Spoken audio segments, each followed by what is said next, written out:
Kamala Harris, who's, I think, lost a little touch with some of the folks around her. I mean, I don't think she's got her finger on the pulse of the people.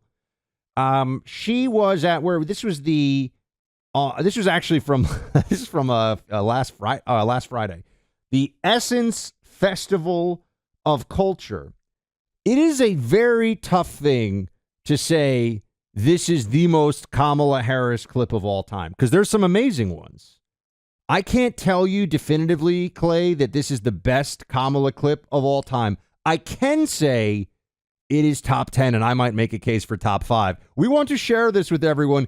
Kamala was asked to weigh in on culture. Enjoy. Well, I think culture is a reflection of our moment and our time, right? And present culture is the way we express how we're feeling about the moment. And we should always find times to express how we feel about the moment that is a reflection of joy, because it comes in the morning. We have to find ways to also express the way we feel about the moment in terms of just having language and a connection to how people are experiencing life. And I think about it in that way, too. Wow. Buck, California should apologize to America for inflicting Kamala Harris upon us. And Buck, I mean, at its baseline level, I think this is what identity politics does.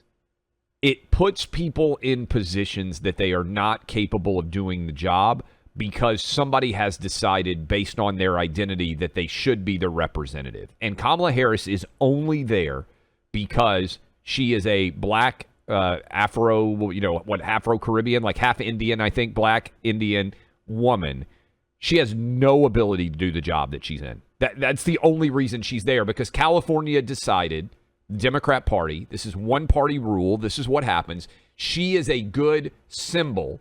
She is a good representative of what we aspire to be. We want her to be basically the portrait that we hang on the wall of the California Democrat Party, and it doesn't matter that there is no intelligence or ability to do the job. Just a quick fact check, because we actually like to get everything correct here that we say. So that was I said last Friday. That was last Saturday. It was in New Orleans. I don't know if I said where it was. And it was during a moderated conversation on reproductive rights. And that was part of the Essence Festival of... Oh, no, I'm sorry. No, that's different. Wait, is this old, guys? Either way, Kamala Harris is an absolute imbecile. I know the video has... I'm just looking, just so you understand why I'm confused. I'm looking at... The video is new. I'm looking at the Fox News piece on... I'm sorry, guys. I'm looking at the Fox News piece in this. They used an old photo, and I was describing the old photo that they had of her on stage. So this was at a different thing. This was at the Reproductive Rights New Orleans, and it was last Saturday. So there we go. Who cares?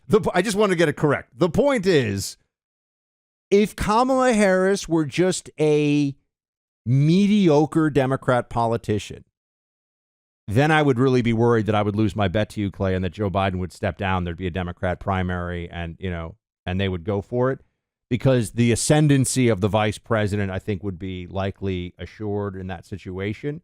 But they don't want to give up the incumbency and go through all of this because they don't have a vice president. It's too much unknown, because they don't think Kamala can win. I mean, I think Kamala would get way more votes than anybody.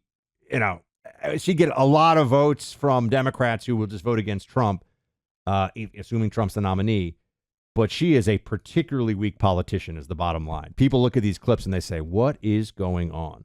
All she had to do was not be the worst vice president in any of our lives, and she would be the nominee in 2024. There is zero doubt when Joe Biden won in 2020, the thought was Kamala is going to be the bridge to the next generation of Democrat leaders, because they want, based on their identity politics worldview, they need a minority woman to be the front-facing part of the Democrat Party. She's just so bad at being a politician and frankly at communicating, which is the most foundational ability that any politician must have.